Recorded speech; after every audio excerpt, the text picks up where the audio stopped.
চায়ের আড্ডায় কিংবা হাসপাতালের রিপোর্ট হাতে কোলেস্টেরল শব্দটা শুনলে যেন সবার মুখ ভার হয়ে যায়, বিশেষ করে যখন রিপোর্টে লেখা থাকে এলডিএল বা ক্ষতিকর কোলেস্টেরল। কারণ এটি এমনই এক নীরব ঘাতক যার ফল হতে পারে হৃদরোগ কিংবা স্ট্রোক। তবে আপনি জেনে অবাক হবেন, চাইলেই এই ক্ষতিকর কোলেস্টেরল কমানো সম্ভব যদি আপনি সচেতন হন এবং কিছু সাধারণ অভ্যাসে পরিবর্তন আনতে পারেন। ধরুন আপনার বন্ধু প্রতিদিন বাইরের ভাজাভুজি খাচ্ছে। একদিন তাকে জিজ্ঞেস করলেন, তোমার শরীর ঠিক আছে তো? সে হয়তো বলল হ্যাঁ, কিন্তু ভেতরে ভেতরে তার রক্তনালীতে হয়তো চর্বির স্তর জমছে, সে হয়তো বুঝতেই পারছে না।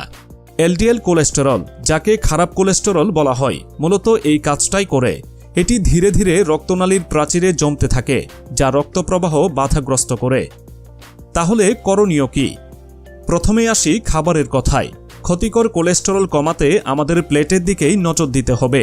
আঁশযুক্ত খাবার যেমন ওটস, বার্লি, সবুজ শাকসবজি আর ফলমূল রাখুন প্রতিদিনের খাদ্য তালিকায়। এগুলো আপনার অন্ত্রের মাধ্যমে কোলেস্টেরল শোষণে বাধা দেবে। বিশেষ করে বাংলাদেশের সহজলভ্য শাকসবজি যেমন পালং শাক বা লাল শাক হতে পারে আপনার ডায়েটে সেরা সঙ্গী। আর বাদামের কথা ভুলবেন না। কাজু বাদাম, আখরোট আর এমন্টে রয়েছে ওমেগা-3 ফ্যাটি অ্যাসিড, যা ভালো কোলেস্টেরল বাড়াতে এবং খারাপ কোলেস্টেরল কমাতে সাহায্য করে। পরের ধাপ হলো তেল। রান্নায় সাধারণত আমরা সরিষার তেল কিংবা ভেজিটেবল অয়েল ব্যবহার করি, কিন্তু অলিভ অয়েল হতে পারে স্বাস্থ্যকর বিকল্প। এটি শুধু এলডিএল কমায় না, ভালো কোলেস্টেরল বা এইচডিএল বাড়াতেও সাহায্য করে। আর অ্যাভোকাডো একটু দামি হলেও এর স্বাস্থ্যগুণ অসাধারণ। মেথিকে মশলা, খাবার, পথ্য তিনটিই বলা চলে, স্বাদ তিতা ধরনের। এতে রয়েছে রক্তের চিনির মাত্রা কমানোর বিস্ময়কর শক্তি ও তারুণ্য ধরে রাখার বিস্ময়কর এক ক্ষমতা। যারা নিয়মিত মেথি খান তাদের বুড়িয়ে যাওয়ার গতিটা অত্যন্ত ধীর হয়। প্রতিদিন সকালে খালি পেটে মেথি চিবিয়ে খেলে বা এক গ্লাস পানিতে মেথি ভিজিয়ে রেখে সেই পানি পান করলে শরীরের রোগ জীবাণু মরে, বিশেষত কৃমি মরে। রক্তের চিনির মাত্রা কমে, রক্তে ক্ষতিকর কোলেস্টেরল বা চর্বির মাত্রা কমে যায়। ডায়াবেটিসের রোগী থেকে শুরু করে হৃদরোগের রোগী পর্যন্ত সবাইকে তাদের খাবারে মেথি রাখার পরামর্শ দেওয়া হয়। এছাড়াও দিনে মাত্র 30 মিনিট হাঁটলে কোলেস্টেরলের মাত্রা নিয়ন্ত্রণে আসতে পারে। যারা দৌড়াতে পছন্দ করেন তাদের জন্য এটি আরও ভালো।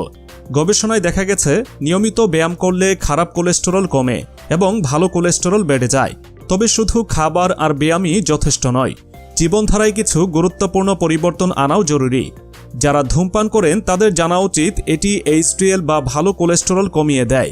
ধূমপান ছেড়ে দিলে আপনার রক্তনালীতে রক্তপ্রবাহ স্বাভাবিক থাকবে এবং কোলেস্টেরলের সমস্যা কমে যাবে। আরেকটি বড় ভুল যা আমরা প্রায়ই করি তা হলো মানসিক চাপকে উপেক্ষা করা। অতিরিক্ত মানসিক চাপ শরীরে কোলেস্টেরলের মাত্রা বাড়ায়। তাই প্রতিদিন অন্তত 10 মিনিট ধ্যান বা মেডিটেশন করুন। এতে মন যেমন শান্ত হবে তেমনই শরীরও থাকবে সুস্থ। কোলেস্টেরলের আরেকটি বিষয় হলো নিয়মিত স্বাস্থ্য পরীক্ষা। আপনার বয়স 30-এর ওপরে হলে বছরে অন্তত একবার কোলেস্টেরল পরীক্ষা করান।